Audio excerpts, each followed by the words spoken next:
Hey everyone, this is Rashida. Decided to basically be back. It's been a while, but I've had a lot of stuff going on in my heart. And this particular video that I'm shooting, I'm not expecting you to like it. I'm not expecting you to even like me. I'm not expecting you to get excited. I am furious. I'm upset. I'm angry. It's just a whole lot of stuff jumbling inside of me. And this is the reason why. My parents are Nigerian, and I'm talking for not just Nigerians, but Africans as a whole, and the way we think. Now, last year, I've been in the investment insurance business for maybe about 6 years now. Total as a whole, maybe about 20 years. My problem that I'm having is that for the past 6 years that I've been with a particular company, we will go and sit down with Indian families and talk to them about how, they can save their family and, talk to them about insurance, life insurance.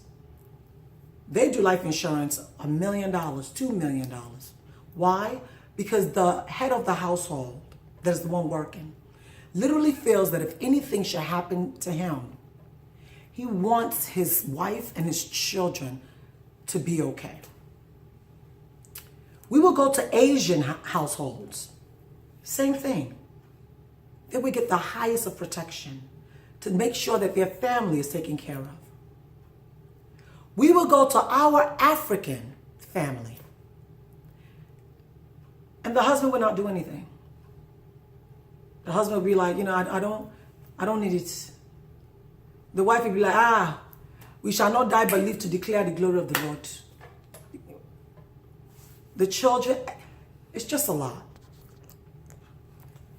And for a while, for the first couple of years in that business, I laughed about it, I joked about it. I mean, I was still making a whole lot of money and I'm being a blessing to different people and educating people about it. My biggest reason of getting into this business was to educate my community, educate my African people in diaspora, because I just felt like I grew up here, lived here, I have my family, and I didn't know how important some of these things were.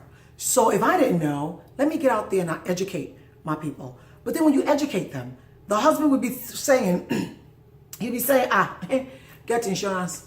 And when I die, she'll take the money and actually go and be with our boyfriends. What?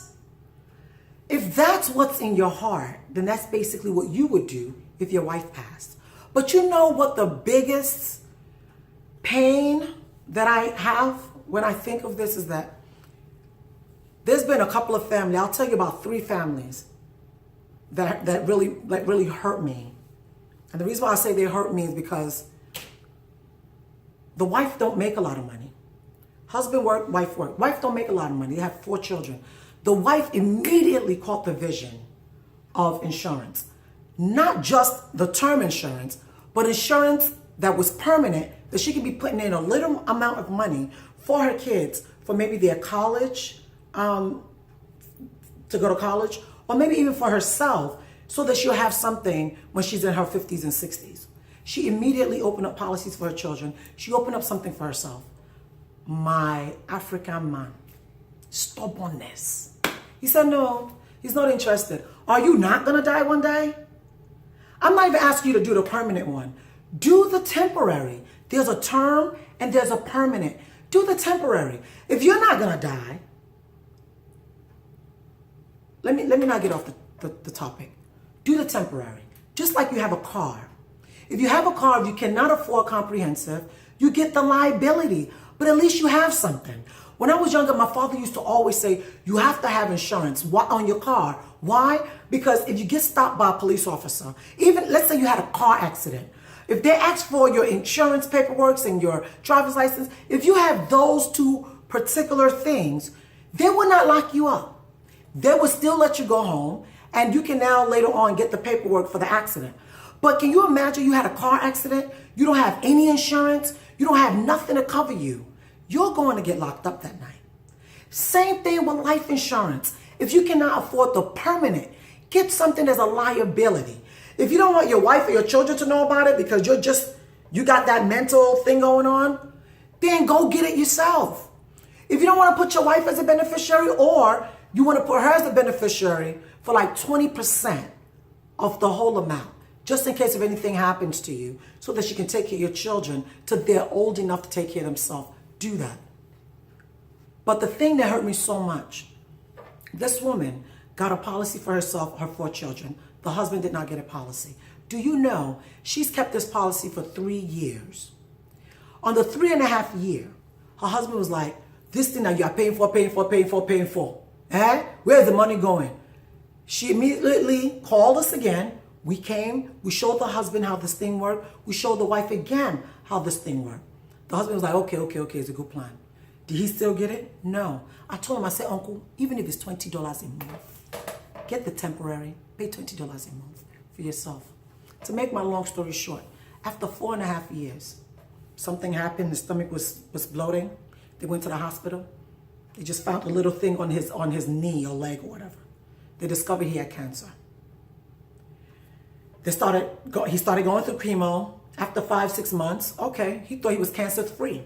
He went to church, gave God all the glory. I'm cancer-free. But check this out. 2 months later, cancer came back. 3 months after that, the man died of cancer. No insurance. 4 little children. The oldest one is probably 11. The youngest one is 6. You leave a wife who is not even highly educated, who probably just have a GED, didn't even finish college. You were an accountant and you still didn't get it. He died. Left the wife with 4 children. That's one. A second one, a pastor, married with kids. Yes, his 2 older kids are in college. We gave him the presentation. I gave it to him. Another couple of people gave it to him. He got the policy for his wife. He didn't get for himself. 4 years later, I'm hearing he got brain cancer.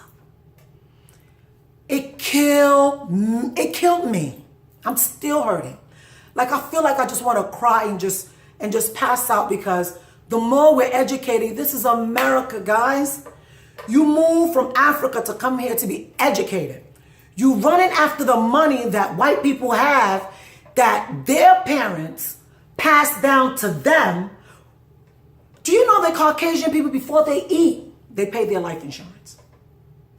In the Bible, God said, leave something down for the next generation. My people will be saying, my father didn't leave me anything. So therefore, let my children too, let them walk and make their own. That is the most ignorant sentence that I ever, and I look at them and I'm like, and you've been in America for how long? And you got what degree? Because you say you have a bachelor's, you have a master's, you have a PhD, and you don't know things that make common sense. Let me teach you about what's called the S-curve. S-curve of our life is when let's say you just got married. Let's say you're married in your 20s and your 30s. At that time of your life, you don't have a lot of money, but you're building up a family. At that time, you get insurance. It could be the bare minimum. It could be $100,000, $200,000. You're paying $20 for your wife. You're paying $20 for yourself. That's $40 a month, right? Because you have kids. What you're saying is, while I'm young, if anything should happen to me, at least I want that money to go to my wife or my children to be able to take care of themselves. And the wife is saying, I have insurance as well. If anything happens to me, I want my husband to continue to take care of my child or my children. That's the beginning of life, right? Later on, as you grow, as you make more money, as things start to work better in your life, what you should be doing is now getting something more permanent, saving a little bit more for your future. Because the permanent insurance, what that does is, when you put in enough money, you're actually able to take out money and do whatever it is that you would like to do, if you can afford it. But my biggest concern is that you have some.